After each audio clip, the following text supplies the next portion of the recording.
آج میرے ساتھ مشہور تاریخ دان ڈاکٹر مبارک علی ہیں۔ ڈاکٹر صاحب نے سندھ یونیورسٹی سے 1963 میں تاریخ میں ایم اے کیا، پھر جرمنی کی روہر یونیورسٹی سے 1976 میں تاریخ میں پی ایچ ڈی کی۔ آپ اب تک 70 سے زیادہ کتابیں لکھ چکے ہیں اور شاید پاکستان میں پڑھے جانے والے سب سے مشہور تاریخ کے مصنف ہیں۔ تو ڈاکٹر صاحب، میرا آپ سے یہ سوال ہے کہ پاکستان بنانے کی تاریخ کیا ہے؟ پاکستان بننے سے پہلے مسلم لیگ اور جو وہاں پہ موومنٹ چلائی مسلمانوں نے یا مسلم لیگ نے، تو اس کے بارے میں آپ ذرا ہمیں بتائیے کہ کیا ہوا ایکچولی، پاکستان کس طرح بنایا گیا؟ اچھا، ایک تو ہم سب سے پہلے اس چیز کو سمجھ لیں کہ مسلم لیگ کا پاکستان کے بنانے میں کیا کردار ہے۔ اب مسلم لیگ 1906 میں ڈھاکہ کے اندر بنائی گئی اور اس کے بعد اس کو علی گڑھ والے علی گڑھ لے گئے، لیکن اس دوران کے اندر یعنی 1916 تک مسلم لیگ کی کوئی ممبرشپ جو ہے وہ نہیں کی گئی، اور مسلم لیگ ایک طرح سے ایک محدود سیاسی جماعت تھی جو علی گڑھ تک اور بڑے محدود طبقے تک تھی۔ 1916 کے اندر جو لکھنؤ پیکٹ ہوتا ہے، لکھنؤ پیکٹ جو ہے کانگریس اور مسلم لیگ کے درمیان ہوا، اور اس پیکٹ کی خاص بات جو ہے وہ یہ ہے کہ اس میں جو بات کہی گئی تھی وہ یہ کہ ہندوستان میں مسلمانوں کے سیاسی حقوق کا تحفظ جو ہے وہ کیسے ہونا چاہیے۔ لیکن ہوا یہ ہے کہ مسلم لیگ اس کے بعد ایک دم پس پردہ چلی جاتی ہے، کیونکہ 1920 سے لے کر 1924 تک خلافت تحریک چلی ہے، اس میں پھر مسلم لیگ ایک دم غائب ہے، اس کا کوئی ذکر نہیں ہے۔ پھر مسلم لیگ کا ذکر ہمیں ملتا ہے 1937 کے الیکشن میں، لیکن 1937 کے الیکشن میں مسلم لیگ کو الیکشن میں کامیابی نہیں ہوتی ہے، لہٰذا اس موقع کے اوپر پھر اب یہ خیال ہوا کہ مسلم لیگ کو ایک عوامی جماعت جو ہے وہ بنانا چاہیے۔ چنانچہ اس کے اراکین کے لیے یا اس کی ممبرشپ کے لیے تحریک چلائی گئی، تو یہ پہلا موقع تھا کہ مسلم لیگ کے دروازے جو ہیں وہ عام لوگوں کے لیے کھولے گئے کہ وہ اس کے ممبر بنے۔ پھر آپ دیکھیں کہ 1940 میں لاہور ریزولوشن پاس ہوا ہے، لیکن لاہور ریزولوشن کے اندر پاکستان بنانے کے بارے میں ذکر ہے، لیکن کہیں بھی یہ ذکر نہیں ہے کہ پاکستان کی بنیاد کیا ہوگی، یعنی مذہب کا کوئی ذکر نہیں ہے۔ سارا مطلب کہ زور اس بات پر ہے کہ مسلمانوں کو تحفظ کیسے ملنا چاہیے۔ اور 1940 کے اس ریزولوشن کے بعد 1947 میں ملک تقسیم ہو جاتا ہے، تو آپ دیکھیں گے کہ اس پوری تحریک میں مسلم لیگ کا کردار بہت محدود ہے۔ یعنی اس کا کردار اگر آپ دیکھیں تو 1937 سے لے کر 1947 تک ہے، یعنی 10 سال کا پیریڈ ہے جس میں مسلم لیگ جو ہے وہ ایک عوامی جماعت جو ہے وہ بنائی گئی ہے، ورنہ اس سے پہلے مسلم لیگ جو ہے بڑی محدود جماعت تھی۔ تو مسلم لیگ کا پاکستان کی تحریک میں کوئی بہت بڑا کردار نہیں ہے جیسا کہ ہماری تاریخ میں ہمیں بتایا جاتا ہے۔ تو ڈاکٹر صاحب، یہ اس مسلم لیگ جب بنائی گئی تھی تو اس کا اصل پرپس کیا تھا؟ اچھا، مسلم لیگ جو بنائی گئی تھی تو اس کا اصل مقصد جو تھا وہ یہ تھا، جیسا کہ اس وقت کی تقاریر میں جو لوگوں نے کی ہیں، وہ یہ تھا کہ بھئی ایک تو برطانوی حکومت کے ساتھ ہم وفادار رہیں گے، یعنی پہلی چیز جو تھی وہ یہ کہی گئی تھی، اور دوسرا یہ تھا کہ مسلمانوں کے حقوق کے لیے جدوجہد کی جائے گی۔ یعنی مسلمانوں کے حقوق چونکہ تھا یہ کہ اس کے فوراً بعد ہی مارلے منٹو ریفارمز جو ہیں وہ آنے والی تھیں، اور مارلے منٹو ریفارمز کے اندر ایک نیا دستور ہندوستان کو برطانوی حکومت دینے والی تھی۔ اسی لیے اس کے بعد شملہ ڈپوٹیشن ہوا ہے 1909 میں، جس میں مسلمانوں کے وفد نے، جس کے سربراہ آغا خاں تھے،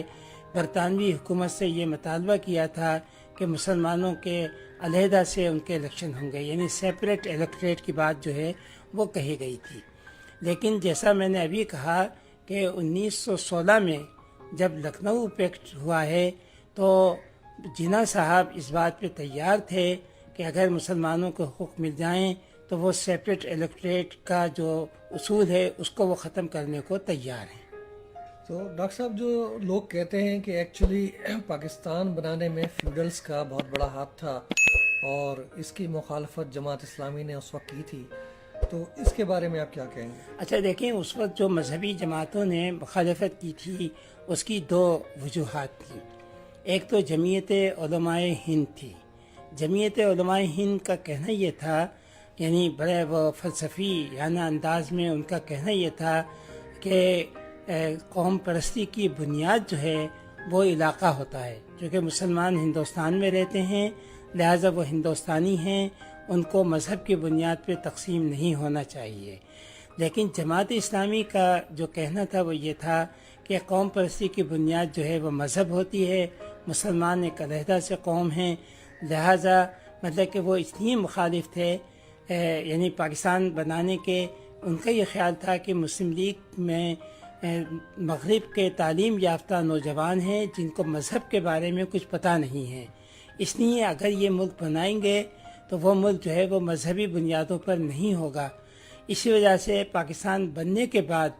جماعت اسلامی فوراً پاکستان آ گئی تاکہ یہاں آنے کے بعد پھر اس ملک کو مذہبی بنیادوں کے اوپر استوار کیا جائے، ورنہ انہوں نے مخالفت اس لیے کی تھی کہ ان کے خیال میں مسلم لیگ کی جو رہنما تھے مسلم لیگ کے وہ مسلمان نہیں تھے ان کے لحاظ سے کہ جو ایک اسلامی ملک کی بنیاد رکھ سکیں۔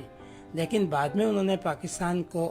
ایک طرح سے تسلیم کرتے ہوئے یہاں پر آ کر یہاں پر اسلامی نظام کی کے لیے جد و جہد شروع۔ اور ڈاکٹر صاحب فیوڈلز کا کیا کردار تھا؟ اچھا، فیوڈلز کا کردار یہ تھا کہ 1935 میں کانگریس نے یہ ریزولوشن پاس کر دیا تھا کہ آزادی کے بعد وہ ہندوستان سے جاگیرداری کا خاتمہ کر دیں گے، لہٰذا مطلب کہ پنجاب اور سندھ کے فیوڈلز ہے اب ان کو یہ فکر ہوئی کہ اگر مطلب کہ ہندوستان آزاد ہوا اور متحد رہا تو ان کی جائیدادیں جو ہیں ختم ہو جائیں گی۔ اس لیے پنجاب میں حالانکہ 1946 تک یہاں پر یونینسٹوں کی حکومت تھی جس میں ہندو بھی تھے، مسلمان بھی تھے، سکھ بھی تھے اور یہ سارے بڑے بڑے زمیندار تھے، لیکن اس کے بعد سارے مسلمان زمیندار جو ہیں وہ مسلم لیگ میں اس لیے شامل ہو گئے کیونکہ مسلم لیگ میں شامل ہونے کے بعد ان کو یہ تھا کہ ان کی جائیدادوں کو تحفظ ملے گا، اور سندھ کے جو جاگیردار تھے انہوں نے بھی مطلب کہ اسی وجہ سے مسلم لیگ کا ساتھ دیا۔ تو یہ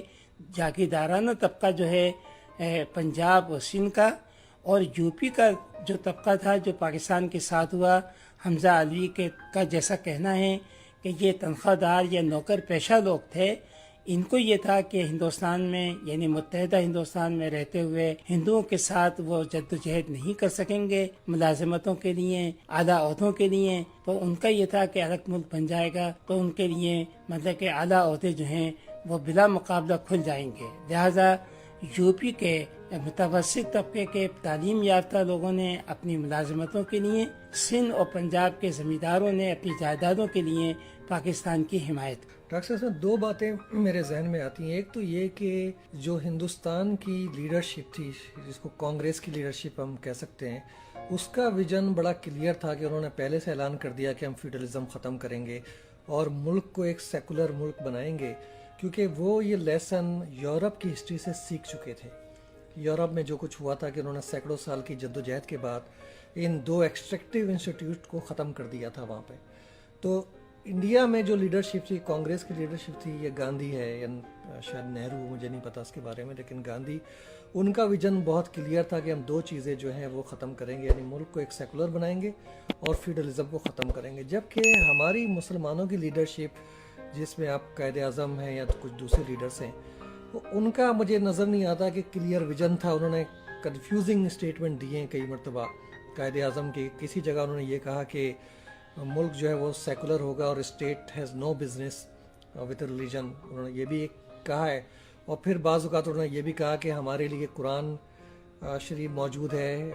ہدایت کے لیے۔ تو یہ ایک کنفیوزنگ اسٹیٹمنٹ تھے، جبکہ انڈین یا کانگریس کی جو لیڈرشپ تھی وہ ویری کلیئر تھی کہ ملک جو ہے وہ سیکولر ہوگا جہاں پہ تمام مذہب کے لوگ آرام اور سکون سے رہیں گے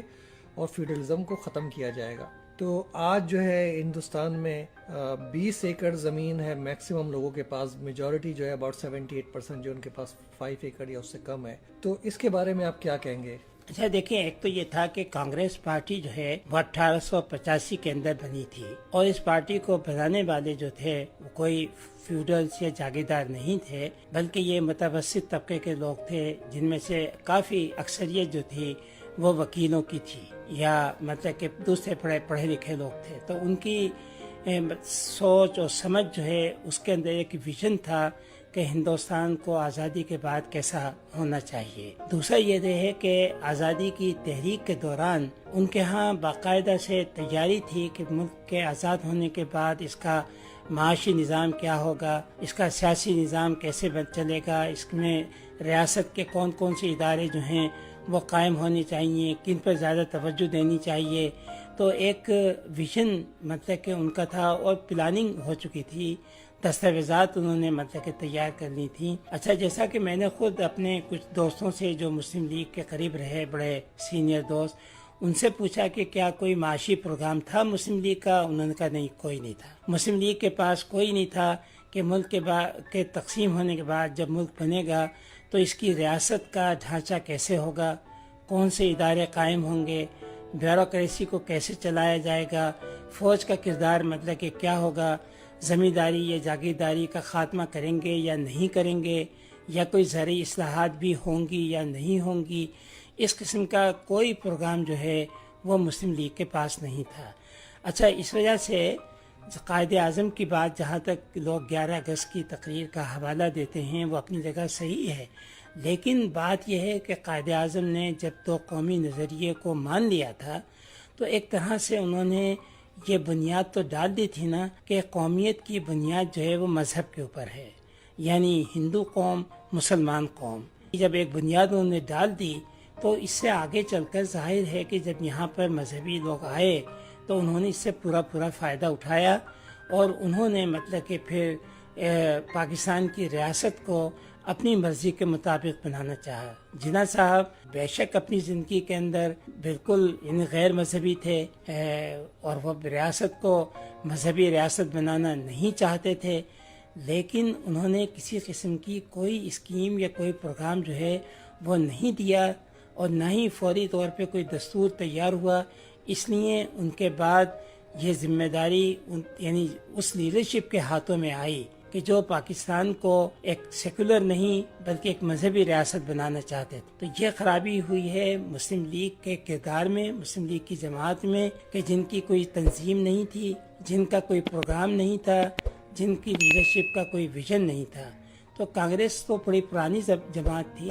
وہ تو پوری تیاریوں کے بعد تقسیم کے لیے تیار تھے، اور انہوں نے تقسیم کے فوراً بعد اپنے پروگرام پہ عمل بھی کیا. تو ڈاکٹر صاحب اب ذرا کنکلوڈ یہ کریں دوبارہ، آپ نے جو اتنی بات کی اس کے بعد، کہ پاکستان بنانے کے اصل مقاصد کیا تھے؟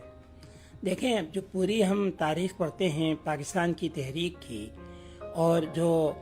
مختلف مسلم لیگ کی جانب سے جو کوششیں ہوتی رہی ہیں، مثلاً لکھنؤ پیکٹ ہوا ہے، یا پھر قائد اعظم کے 14 پوائنٹس ہیں، یا قائد اعظم کی جو بات چیت ہوئی ہے یعنی برطانوی حکومت سے، اس میں ایک ہی بات کہی جاتی رہی ہے، وہ یہ ہے کہ چونکہ ہندوستان میں مسلمان اقلیت میں ہیں، اور اقلیت میں رہتے ہوئے ان کے لیے یہ مشکل ہوگا کہ وہ مغربی جمہوری طریقے میں اقتدار میں آ سکیں، جو کہ اقلیت میں ہیں، یہ ان کا خیال تھا. تو اس لیے ان کے سیاسی مفادات کا تحفظ جو ہے وہ ہونا چاہیے کسی نہ کسی شکل کے اندر. یعنی سارا یہ تھا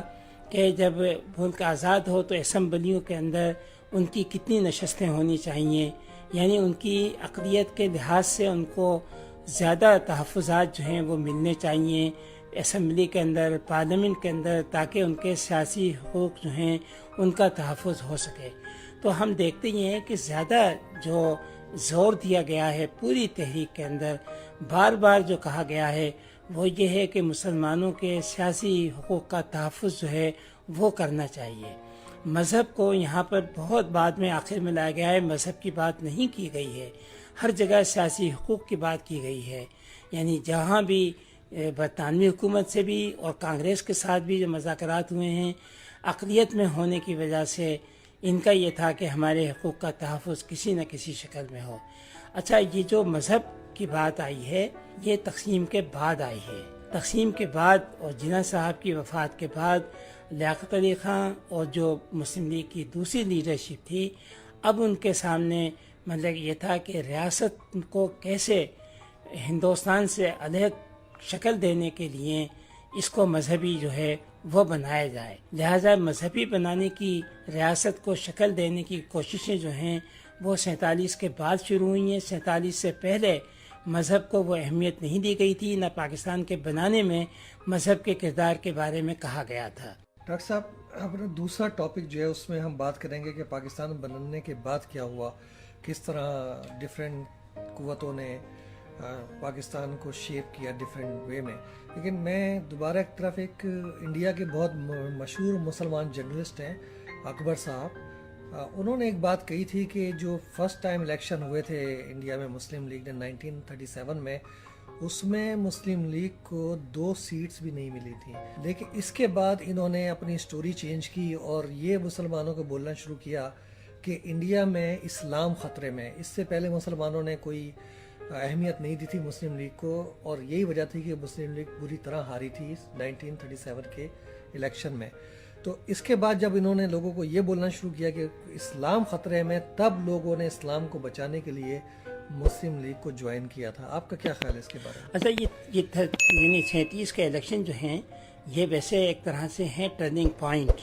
جیسا میں نے کہا کہ اس وقت اس کے بعد پھر انہوں نے مسلم لیگ کو ایک عوامی جماعت بنانے کی کوشش کی. اچھا، ایک عوامی جماعت بنانے کے سلسلے میں مطلب کہ ایک تو سیاسی تحفظات کی بات تھی، جس سے ظاہر ہے کہ عام لوگوں کا کوئی اتنا زیادہ تعلق نہیں تھا، چونکہ الیکشن اس وقت تک الیکشن میں عام لوگوں کو تو ووٹ دینے کا حق بھی نہیں تھا. اچھا، لیکن ہوا یہ ہے کہ انہوں نے پھر کانگریس کی مختلف پالیسیز کے اوپر تنقید کرنا شروع کی کہ ان کی پالیسیز جو ہیں یہ مطلب کہ ہندوؤں کو پروموٹ کر رہی ہیں، مسلمانوں کے حقوق کو نظر انداز کر رہی ہیں. پھر کچھ ہوا یہ کہ کچھ بہار میں دوسری جگہوں پہ فرقہ وارانہ فسادات ہو گئے، تو ان فرقہ وارانہ فسادات کو بھی انہوں نے پورا اچھالا اور یہ ظاہر کیا کہ بھئی یہ فرقہ وارانہ فسادات جو ہیں ان کے پیچھے مذہبی تعصبات ہیں اور مسلمان جو ہیں برصغیر ہندوستان کے اندر غیر محفوظ ہیں. تو یہ چیزیں 37 کے الیکشن میں ناکامی کے بعد مطلب کہ ہوئی کہ میرپور رپورٹ انہوں نے شائع کی کہ جناب مطلب کہ ہندو اور کانگریس کس طرح سے مسلمانوں پہ ظلم جو ہے وہ کر رہی ہے. تو یہ آپ صحیح کہتے ہیں کہ جو ایک